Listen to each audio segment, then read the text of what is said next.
백내장 예방은 사실 이게 몸이 어떻게 보면 노화가 되는 거라서 완전한 예방은 어렵고요. 좀 늦추는 방안을 생각해 볼 수 있겠습니다. 제일 중요한 것은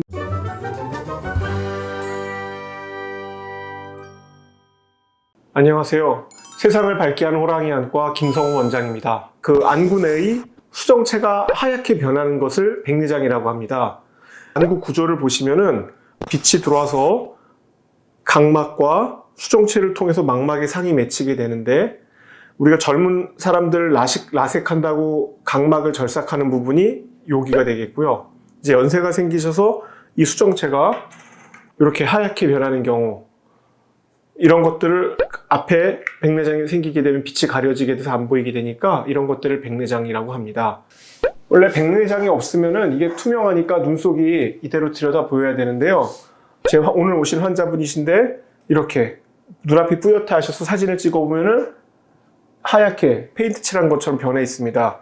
이 부분을 조명을 조절해서 뒤에서부터 빛이 반사되게 하면은 백내장 생긴 부분 때문에 이렇게 전체적으로 균일한 주황색으로 보여야 할 부분이 검게 가려지는 것을 알 수가 있습니다. 이런 식으로 가려지면은 우리가 눈속 사진을 보면 눈속이 선명하게 찍혀야 되는데 안 깃긴 것처럼 보이고, 실제로 환자들도 거꾸로 바깥 세상을 볼 때 이렇게 허옇게 안 깃긴 것처럼 보이게 됩니다. 이제 좀 덜 심한 쪽은 이 아래쪽으로만 이렇게 가려지는 걸 아실 수가 있겠습니다. 그래서 이렇게 수정체가 하얗게 돼서 시력을 저하시킬 때 우리가 백내장이라고 하고요. 이것은 치료 가능한 질환이기 때문에 수술을 해서 교체를 하게 되겠습니다. 간혹 환자분들이 나는 백내장 수술만 하고 인공수정체 넣지 말아주세요 하시는 분들이 있는데, 이거는 치과에서 이빨을 빼고 임플란트를 심는 것과 똑같은 겁니다. 그러니까 백내장을 제거하면은 초점을 맞추는 수정체의 역할을 해야 하기 때문에 인공수정체를 집어넣어서 그 초점 맞추는 역할을 하는 어떤 인공으로 만든 인공수정체를 집어넣어서 초점을 맞추도록 하는 것이 백내장 수술이 되겠습니다. 그래서 백내장을 제거할 뿐만이 아니라 새 걸 넣어주는 것까지를 합쳐서 백내장 수술인다 라고 아시면 되겠습니다. 원래 수정체는 이렇게 투명한 균일한 단백질로 모아진 구조인데요. 이것이 나이가 드시면서 균일성이 깨지면서 불균일해지면서 단백질이 이렇게 응고가 된다고 하죠. 그렇게 변성이 되면서 투명성을 잃게 돼서 생기게 됩니다. 안에서부터 불구스름하게 진해지는 그 백내장을 핵백내장이라고 해서 딱딱해지는 백내장이고, 이 환자처럼 딱딱해지는 것보다 투명도를 잃는 경우는 우리가 이제 수정체 피질 백내장이라고 하겠습니다. 이분은 그 백내장 중에 핵백내장이 심한 분입니다. 이 수정체의 단면을 잘라 보았을 때 이렇게 시뻘겋게 된 것을 알 수가 있습니다. 이런 백내장은 이제 무척 딱딱해지는 백내장이라서 제거를 할 때 우리가 초음파를 사용해서 녹여갖고 제거를 하는데, 초음파를 사용해도 잘 녹여지지가 않고, 여기서 이제 사용해야 되는 에너지는 굉장히 많아지기 때문에 이런 딱딱한 백내장이 수술하기가 훨씬 힘든 경우가 되겠습니다.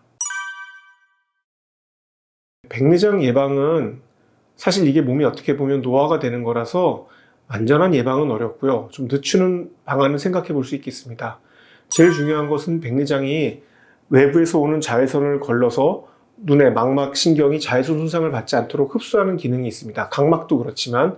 그래서 자외선을 많이 쪼이게 되면은 이런 수정체, 이런 환자처럼 수정체 경화가 심해지게 되기 때문에 햇빛, 강한 빛을 가능하면 피하는 챙이 큰 모자나 양산, 선글라스 같은 것들을 착용하는 것이 예방이 될 것 같고요.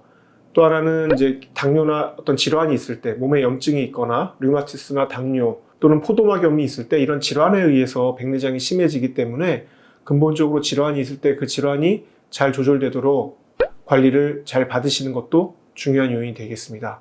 물론 젊은 사람들 중엔 예전에 젊었을 때 권투를 했다든가 격투기를 했다든가 해서 눈에 충격을 많이 받는 경우에 나중에 백내장이 심하게 오는 경우가 종종 있습니다. 당연한 얘기겠지만 그런 안구에 외적인 충격이 오지 않도록 관리하는 것도 매우 중요합니다. 비타민 A를 비롯하여 여러 가지 비타민 결핍이 백내장을 유발한다는 대규모 연구들은 있습니다. 특히 아까 이제 햇빛 같은 것들이 백내장을 유발할 때 산화 스트레스라고 하죠.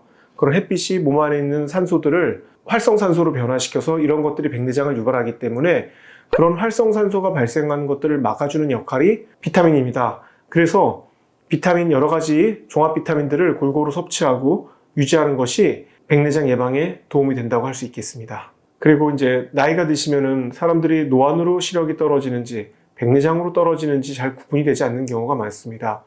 이 환자에서처럼 백내장을 너무 키워서 심하게 돼서 오면은 수술도 어렵고 그것이 결국 환자에게 도움이 될 것이 없기 때문에 정기적으로 안과를 방문하여서 백내장이 어느 정도 되는지 확인받는 것은 상당히 의미가 있겠습니다. 지금까지 백내장 예방법에 대해서 말씀을 드렸습니다. 감사합니다.